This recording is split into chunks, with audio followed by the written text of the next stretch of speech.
Greetings and welcome to another Patch Notes video here at Words About Games, a weekly video series that lets us host discussions and post opinion pieces about our various thoughts on games, gaming, and the industry. Today, I'm doing a non-review review of Death Stranding. I'd originally started writing this video as a normal review impressions video, but it was impossible to stick to my upper word limit to keep it roughly in line with how long I want these videos to be. There's just far too much I need to get off my chest after putting myself through almost 30 hours of Hideo Kojima's latest game, and unlike in a review impressions video where I tend to only focus on the most important points to me personally, there's a lot to unpack about my complicated feelings towards this game. So this is part essay, part review impressions. Death Stranding is the first game from Hideo Kojima and his new studio Kojima Productions since the former's acrimonious split from Konami. Revealed more than 3 years ago, the gaming community watched through multiple mind-bending trailers trying to figure out exactly what kind of game Death Stranding actually was. Now that it's out and I've sunk a significant amount of time into it, I can confidently declare that I have absolutely no idea how to describe it. Death Stranding is somewhere between an Amazon delivery simulator with ghosts, a social world-building simulation, and the ravings of a toddler who's making up a story after eating way too much sugar. If you find that description unhelpful, I'm sorry, that's the best I've got. After playing for almost 30 hours, there's a lot about this game that frustrates me. Chief amongst those frustrations is my biggest pet peeve in gaming. It takes many multiple hours for the game to begin to feel bearable to play. The old adage, it gets good after X amount of hours, is something that rings depressingly true in Death Stranding. The first few hours are nothing but a slog through some clunky gameplay, endless tutorials, and overly long, kind of boring cutscenes. Were I not playing this to make a video about it, I would have tapped out right around the time I started falling asleep while waiting for yet another cutscene to end. Even after that, it's many more hours before the game even begins to open up into something that resembles a game I'd actually want to play. Because everything in the opening 8 or so hours feels designed to be frustrating on purpose. And it's only once I'd run that initial gauntlet to an entirely new area of the game that I started to get into the groove while playing it. In most other third-person action games, as much as Death Stranding qualifies as an action game, you start from a position of relatively modest power. The game is satisfying, but it gets better the more you play, learning the mechanics, unlocking new abilities or skills to ease your passage through it. Death Stranding starts out as a pretty terrible video game, and the more you play it, the more you're uncovering an actually decent one. As far as introductions go, it's on par with some of the worst I can think of. It's not even like the game gets good after those initial hours either. All of those initial frustrations still linger, but they're lessened by the new equipment and abilities you're unlocking as you go, and the game feels a lot more playable. If I kept going at the end, then perhaps Death Stranding finally transforms into a Game of the Year contender. Maybe this is what Stockholm Syndrome feels like. Now, I haven't even talked about what's in the game that makes it this way yet. The story is bad, like monumentally insufferable. It comes off like the demented ramblings of a toddler who has eaten way too much sugar, like I said earlier. Not that I expected all that much from a story that has characters with names like Die Hard Man, or where the main character hates his family so much, he changes his last name to the name of the company that his family runs. That name? Bridges. Because he's building bridges by reconnecting the disparate cities and settlements of America. Get it? His middle name is Porter, because he's a porter. The president's surname is Strand, because that's her goal too. Dead Man has an interest in death. Fragile has been affected by timefall from her neck down, so she has an old frail body with the face of Lea Seydoux. Higgs named himself after the Higgs boson particle, colloquially referred to as the God particle, and he has a God complex. This isn't smart, nuanced storytelling, at least not in the beginning. It's kind of stupid, which I would have been able to respect if it wasn't trying to take itself so seriously. Instead, a man in a mask introduces himself to me as Die Hardman, and I burst out laughing.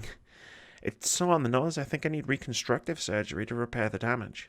It's not even like you can just ignore the story to enjoy the rest of the game. Death Stranding features a ton of long cutscenes and regularly pauses the action for 2 or 3 conversations back to back in an attempt to beat you senseless with its narrative. Characters will explain something to you in minute, excruciating detail, and then call you up on the codec to re-explain the thing they just explained 30 seconds ago. And then another character will probably chime in immediately afterwards to explain everything again. Away from the story, any encounter with any sort of enemy makes me want to put the controller down and walk away forever. There are 2 primary types of antagonists that I've come across thus far, and know there are more further in. the floating ghosts called BTs, and the delivery-addicted mules. BTs like to hang out in the timefall, rain that ages everything it touches. Timefall is routinely placed in your way whenever you're trying to get to a mission objective, and when you wander into a storm, you'll need to crouch walk your way to the other side to avoid detection. If you're spotted, more BTs will claw their way out of the ground and drag you away for a quick mini-boss fight. The catch is that BTs are invisible. You've got a scanner that will point at the nearest BT and oscillate. The faster it oscillates, the closer the BT is. If it's orange, you're probably boned. If you stand still, then you'll be able to see the BT you're pointed at thanks to the stillborn baby you've got strapped to your chest, because of course that's the thing. But other than that, you've basically got to navigate your way through a maze where you can't see the walls.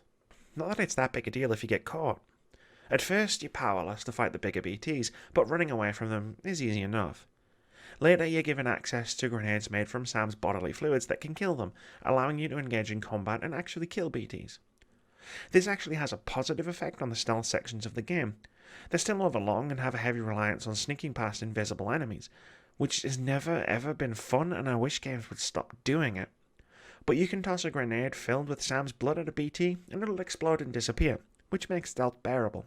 But being able to fight BTs completely negates any of the atmosphere of them being these all-powerful creatures that need to be feared. In the opening hours of the game, they were these intimidating spectres that you wanted to avoid at all costs. Regardless of how frustratingly dull sneaking past them was, it was spookily atmospheric to wade into a thundery timefall storm to slip past them, complete with excellently moody music from the game's composer Ludwig Forssell. Once you unlock grenades filled with Sam's blood, piss and poop, you come to a very quick realization. They're actually incredibly easy to kill. For real, I've just started unstrapping my cargo, charging at the first BT I can find and letting the boss fight happen. I'm always packing enough grenades to deal with a boss, and it's easier, quicker, and slightly less frustrating to simply blow up a weird Cthulhu-inspired monstrosity in a fight that takes a couple of minutes, than spend 10 slowly sneaking past a bunch of enemies, and then have to spend another 10 sneaking past them again to get back where I was going. Combat is dull, but it's not as dull as stealth, basically. The same goes for fighting mules too. The game warns me that fighting them is inadvisable, but after a disastrous first attempt at sneaking into one of their camps to retrieve a quest item, I realised they're actually incredibly easy to take down in large numbers. Just smash square until you've knocked them out and occasionally move away to avoid being swarmed or hit with an electrified javelin. Seriously, it's more difficult to get away from mules than it is to just engage them in sloppy fisticuffs. And then there's the quality of life issues that plague the game. Death Stranding is a game that feels the need to play 2 separate cutscenes just for recycling some materials at a distribution centre. It sends you into slow motion 3 times when you encounter BTs, once when you enter the timefall, once when you get close and the sky turns a little bit darker, and once again when your scanner deploys. Just let me get where I'm going, game. You'll find yourself constantly juggling menus just to put some metal into a structure to build something, because it's on your bike instead of in your menu. I could go on and on about the ways that Death Stranding simultaneously bores and frustrates me. The entire game is powered by fetch quests. The menus are incredibly unintuitive. The game is hampered by overly complicated controls. It has a dozen or more completely unnecessarily extra mechanics than it needs, and the inventory management is a lot more annoying than it needs to be. And yet, I've played close to 30 hours. I'm still playing it. I just finished capturing footage for my Luigi's Mansion review video, and I'm back playing Death Stranding. Sure, I'll go back and finish Luigi's Mansion, but right now, Death Stranding has its hooks in me. Despite the fact that it's a mostly insufferable game that annoys me no end. It's all because of the world itself. For starters, it's gloriously beautiful, as you've no doubt seen if you've been watching the footage that accompanies the video. But once you've set aside the combat, stealth, story, UI, and all of the other annoyances that make up Death Stranding's DNA, which isn't easy, and you're still going to be gritting your teeth through a decent portion of the game if you do, you're still left with the social strand, the asynchronous multiplayer component of the game. When I arrived at the central region of America, which begins in Chapter 3 and is where the game actually opens up, I had a lot of spare materials from my escapades in the previous area. I didn't really have anything that I felt compelled to craft with it, so I had stored it for future use. Just outside of Lake Knot City was a tower that would rebuild part of a highway if I gave it the right materials, which I had in abundance. So I fed it the materials and built the first small section of a highway road before setting off to complete a lengthy series of deliveries to 3 out-of-the-way preppers. That questline took me maybe an hour or so to complete and involved me inadvertently clearing out a mule camp stuffed full of metals and ceramics, two of the crafting resources in the game. After an hour in the wilderness, I started to hoof it back to Lake Knot City, and as I started my approach, I saw something wonderful. A huge highway that stretched off into the distance. While I'd been gone, you see, other players had come across the first part of the highway I'd constructed and forged on ahead, building more sections of it. That one small piece of road I had built was now a highway that stretched almost to the next distribution centre a few kilometres away. That's the beauty of Death Stranding. You're alone, but also in it together, rebuilding America as a team. As soon as I realised what was happening, I headed straight back to the mule camp I'd cleared out, loaded an abandoned truck with as much metal and ceramics as I could carry, and spent the next 2 hours ferrying materials back and forth, building out this highway until it reached the next distribution centre and beyond. And as I did so, other unseen players were doing the same. Once I shoved most of what Death Stranding is to one side and started to simply play to do my part to rebuild the country, alongside other players I'd never met and would never even see, I caught a glimpse of the masterpiece this game could have been. I explored the achingly beautiful landscapes, not to complete dull fetch quests, but to gather the resources I needed to build a road, and generators for others to recharge their vehicles, and shelters from timefall, and watchtowers at key intervals for people to survey the surrounding areas, and post boxes so others could complete the fetch quests I just couldn't bring myself to attempt. I stopped trying to rebuild America on the game's terms and started doing it on my own. Suddenly, it made sense why everything else about the game, its combat, story, stealth, and everything, felt so out of place. Because it felt like it belonged in a different game. If this entire game had been built around its asynchronous multiplayer, jaw-droppingly beautiful world, and weird Instagram-like system, Death Stranding would have been a 10 out of 10 Game of the Year masterpiece. Instead, that game is buried underneath the game that we actually got, and it takes a lot of excavation to unearth it. I'm going to keep playing Death Stranding, despite not liking Death Stranding all that much. I'll probably never actually finish the game. I'm not even sure I'll progress much further in the story than I already have. I'm playing the game I wish Death Stranding actually was. A game about rebuilding America with the help of your unseen allies, constructing roads and bridges, helpful buildings, leaving ropes and ladders behind to ease the climb for the next Sam Porter Bridges to follow in my footsteps, and maybe make it a little further than I did. Thank you very much for watching this video. If you've enjoyed it, please leave us a comment, like, or subscribe to the channel if you haven't already.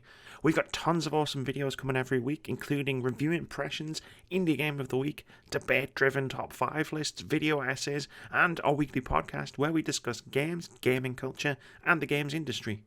We also stream 3 times a week at twitch.tv/wordsaboutgames. But most importantly, have a fantastic day.